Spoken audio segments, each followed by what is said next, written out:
Mi nombre es Francis Yaritza Torre González, estudiante de la Universidad de Nariño en la Facultad de Educación. Actualmente estudio licenciatura en Lengua Castellana y Literatura. Curso el 5º semestre. Quiero hablar de algo que normalmente damos por hecho, que es el lenguaje. No pensamos en él, pero es el instrumento con el que entendemos la realidad. Nos entendemos a nosotros mismos y hasta imaginamos cosas que todavía no existen. Por eso estos 4 autores, el Logos, Parmenides, Aristóteles y San Agustín, en el fondo nos están hablando de palabras, están hablando de cómo existe el mundo y cómo existe nuestra mente. Voy a explicarlo de una manera clara y sencilla, pero entrando en su total profundidad. Espero pueda brindarme un pequeño espacio de su tiempo para que puedas escuchar mi argumento sobre estos 4 autores. Como primero tenemos el logos, la palabra como principio de orden. Este primer tema, el logos, es fascinante porque nos presenta una idea que mezcla lenguaje y realidad, como si fueran una sola cosa. En el mito y la filosofía antigua, el mundo empieza en caos, todo mezclado, sin diferencia entre luz y oscuridad, entre arriba y abajo, entre movimiento e inquietud. Y entonces aparece el logos. ¿Y qué hace el logos? Dice, pero decir no es como hablar. No es como hablar hoy. No es pronunciar sonidos. Es establecer orden. Cuando el logos dice luz, no describe la luz. La hace aparecer cuando dice tiempo. No habla del tiempo, pone en marcha el tiempo.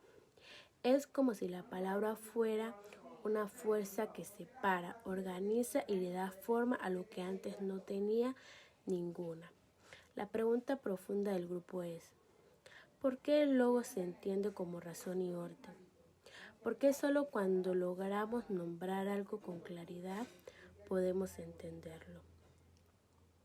Lo vemos hoy. Si no sabes cómo llamar lo que sientes, estás totalmente perdido. Cuando lo nombras, esto es ansiedad, esto es culpa, esto es rechazo, esto es agotamiento mental, esto no es verdad.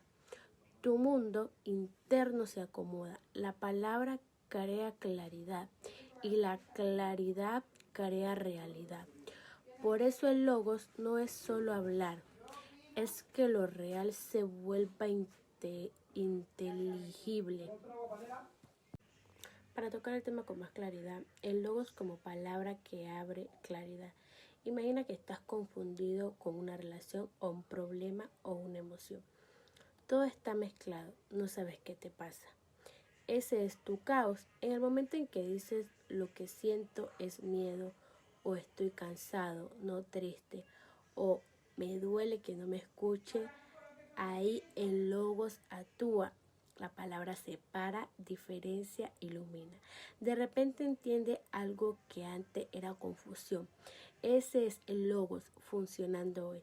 La palabra que convierte caos emocional en claridad intelectual. El logos como palabra que crea una realidad social. Cuando un juez dice declaro culpable al acusado, no está describiendo, está creando una situación nueva. Desde ese momento la vida de la persona cambia. Igual pasa con sí, acepto. Por ejemplo, en una boda. Estás contratado, eres despedido. Te nombro capitán de este equipo.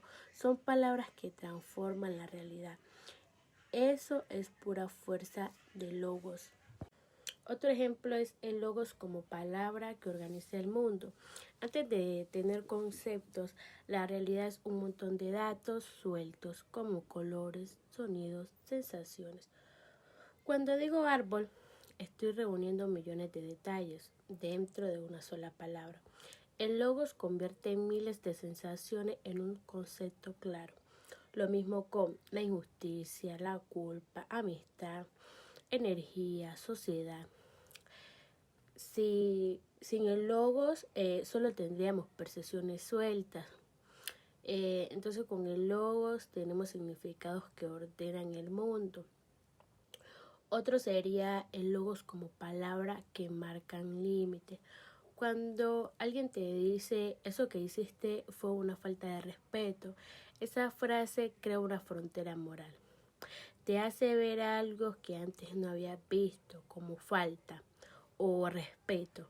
El logos define lo que está dentro y lo que está fuera, como válido, inválido, permitido, prohibido, justo, injusto. Sin esa estructura verbal no habría normas ni acuerdos sociales. Quinto, el logos como pensamiento racional. La razón. Cuando digo si estudio, entonces apruebo. Estoy usando el logos para relacionar causa y efecto. Esa forma de razonar también es logos.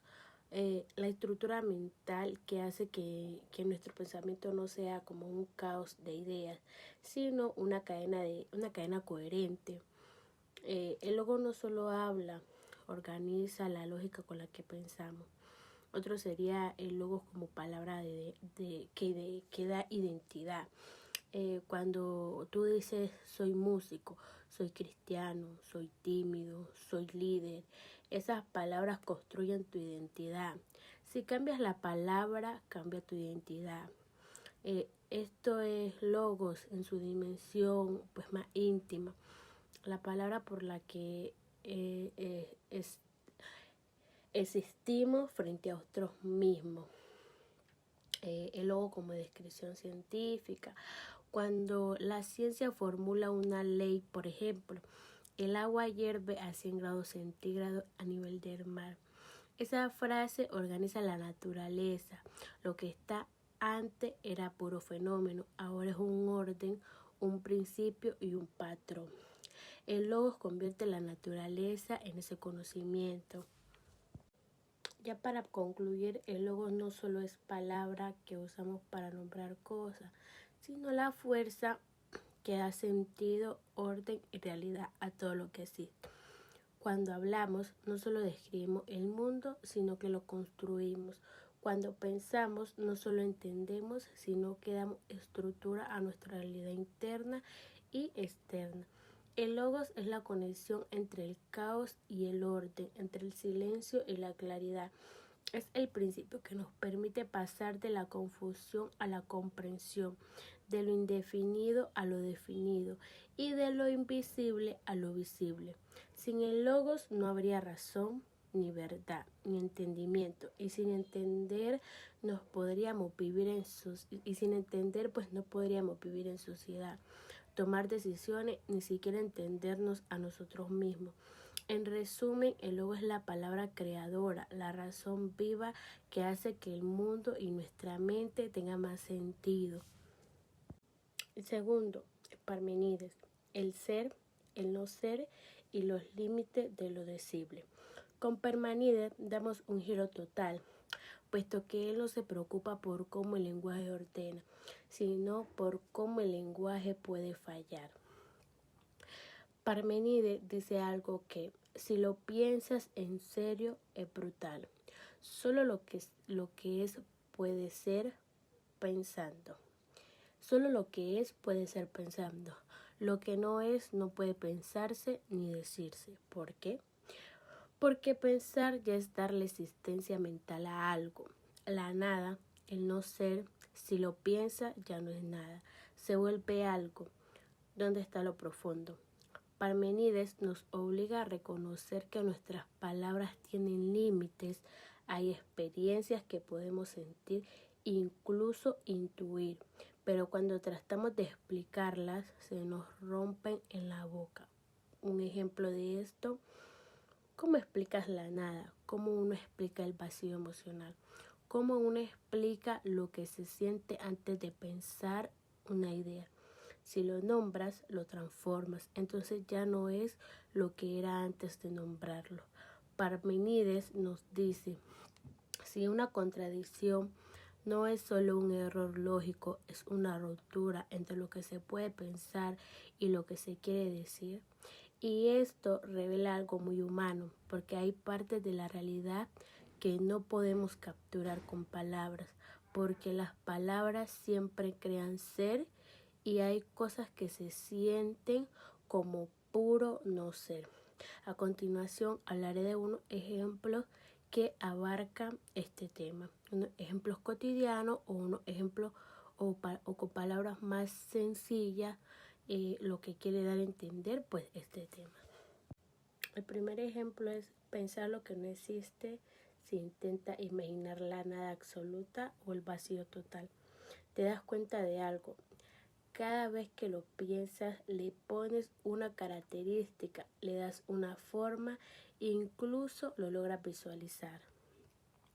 Es imposible pensar el no ser sin transformarlo en algo. Eso es exactamente lo que Parmenides decía. El no ser no puede pensarse ni decirse. La paradoja del cambio, cuando dice mi yo de ayer ya no soy yo. En realidad sigue siendo la misma persona, pero con cambios. El cambio implica que algo deja de ser para convertirse en otra cosa. Parmenides diría que eso es imposible si deja de ser, deja de existir. Es un ejemplo de cómo nuestras experiencias cotidianas se enfrentan a los límites del pensamiento, contradicciones en la vida cotidiana cuando alguien dice estoy vivo, pero a veces siento que no existo. Ya hay un choque entre el ser y el no ser. La persona existe, pero una sensación apunta a lo que Parmenides llama lo que no es. Entonces nos muestra cómo nuestra percepción puede entrar en conflicto con la lógica del ser. La imposibilidad de imaginar la desaparición completa.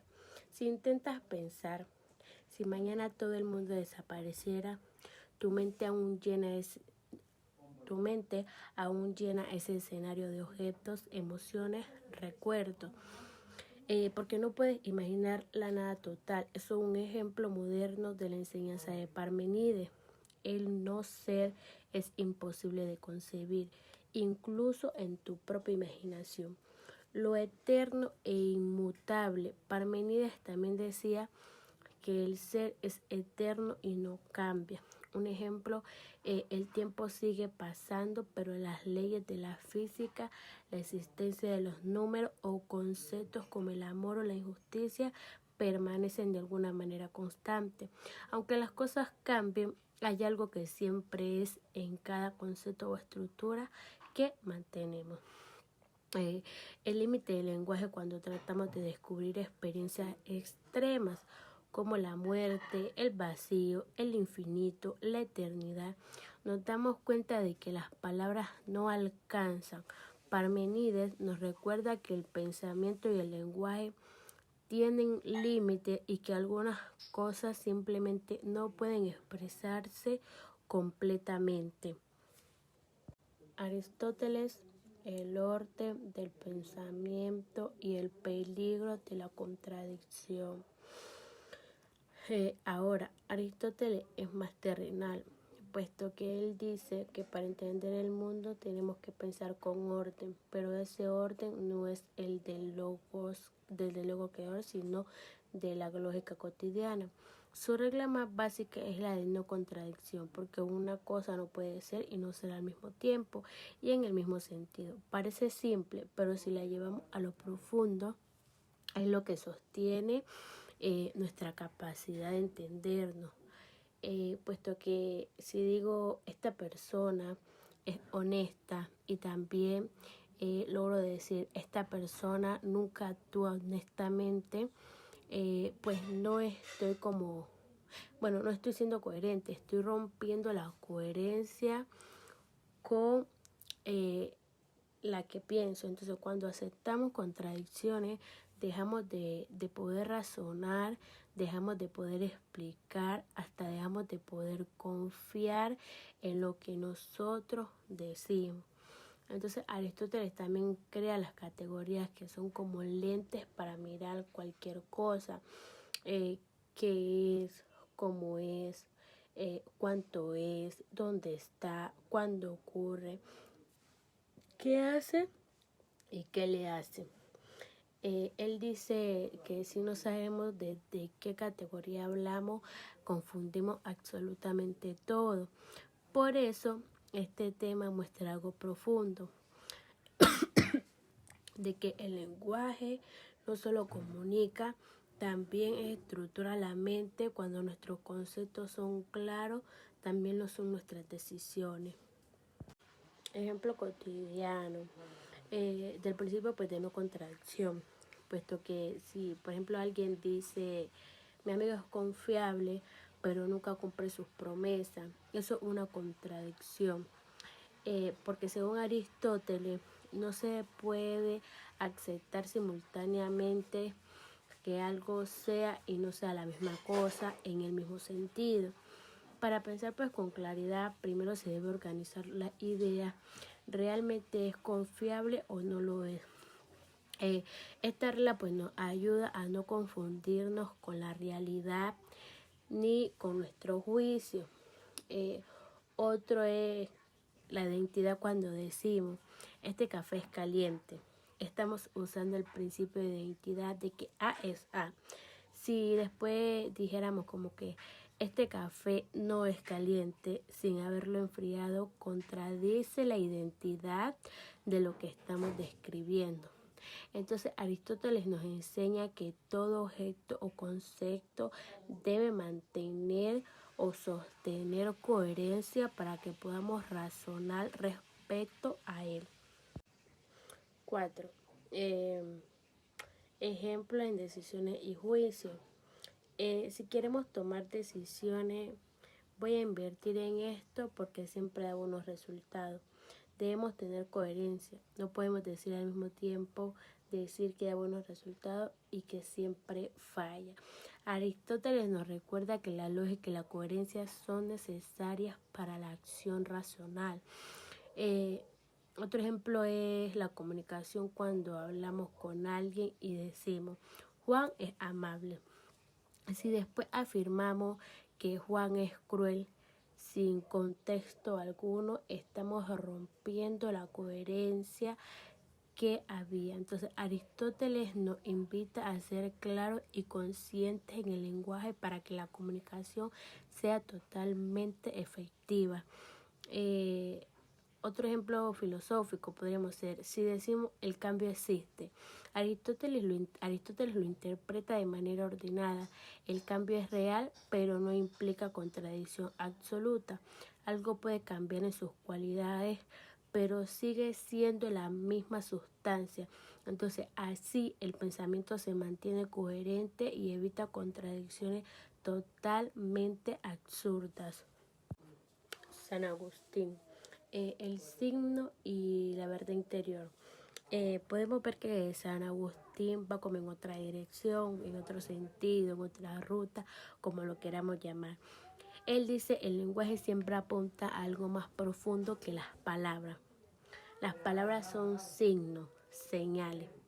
Pero pues la verdad no está en la palabra, está en la interioridad.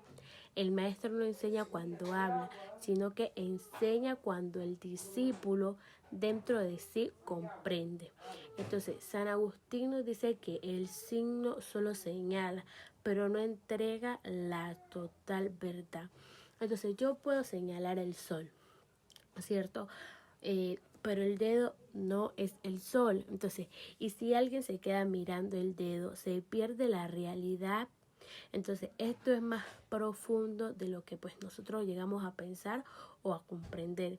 Entonces, significa que dos personas pueden oír lo mismo, ver el mismo gesto, leer la misma frase y entender pues cosas totalmente diferentes o cosas completamente distintas, porque cada uno interpreta los signos desde su interioridad, su memoria, su historia, sus heridas, sus deseos, su fe, su forma de pensar, etcétera.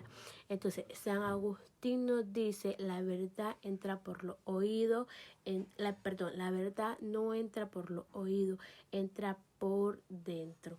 Entonces, las palabras solo abren la puerta. La comprensión es un acto interno casi espiritual. El lenguaje para él no es un camino hacia afuera, sino un camino hacia adentro.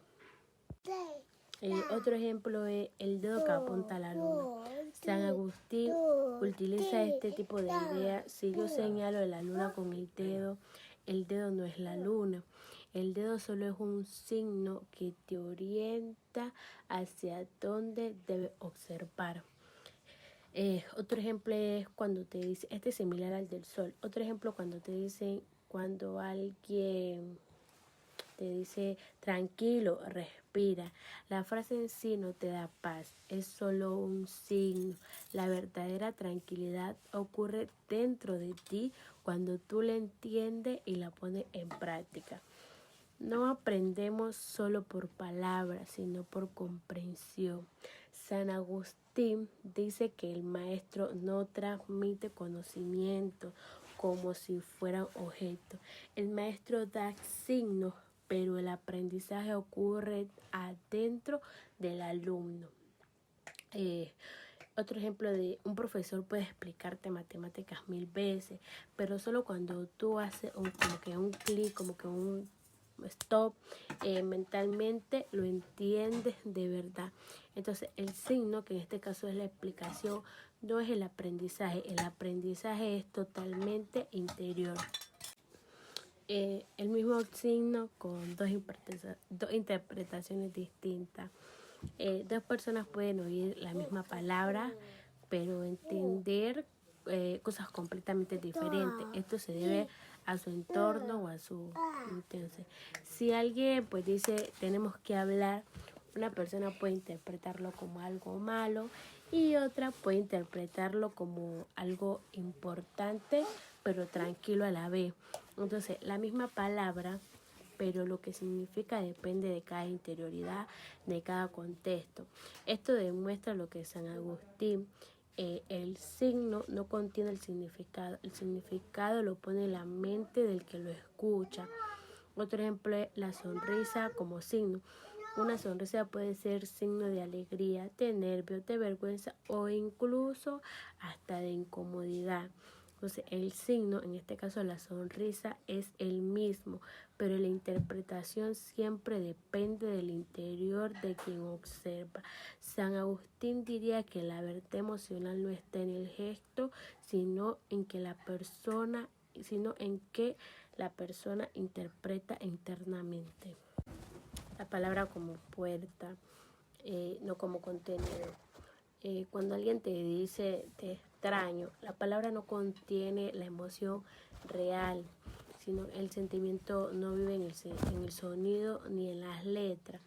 La emoción se entiende en tu interior porque tú conoces a la persona, su intención y la relación. Entonces, la palabra es solo un signo que te permite entrar a esa emoción. Otro sería que malentendido. Los malentendidos suceden porque los signos no son los mismos para todos, pero la interpretación es totalmente personal. Cuando un mensaje por escrito sin emoji, un ok, tú lo puedes leer como enojo, indiferencia o simplemente aceptación. Entonces, el signo es pobre y tu interior llena los vacíos. San Agustín diría que el signo no garantiza la verdad porque la verdad no depende de cómo se ilumine tu mente. Pues en conjunto estos 4 temas nos muestran que el lenguaje no es solo una herramienta para hablar, sino la forma en que existimos, pensamos y comprendemos el mundo. El Logos nos enseña que la palabra tiene poder creador. Cuando nombramos, ordenamos el caos y hacemos visible lo que antes estaba confuso. Parménides nos recuerda que el lenguaje también tiene límite. No podemos pensar ni decir aquello que no tiene existencia, y toda la contradicción rompe la coherencia de nuestro pensamiento. Aristóteles nos organiza ese pensamiento mostrando que solo podemos conocer si mantenemos la identidad y evitamos la contradicción, usando categorías claras para describir la realidad. Y San Agustín completa la idea recordándonos que al final las palabras no son solo signos, la verdad no está en el sonido sino en la comprensión interior de cada persona. Habiendo visto estos 4 enfoques, todos nos muestran un camino completo. Cuando el lenguaje crea, el lenguaje limita, el lenguaje ordena y finalmente el lenguaje ilumina nuestra interioridad, pues sin él no podíamos comprender ni entender el mundo, ni mucho menos entendernos entre nosotros mismos. Muchas gracias.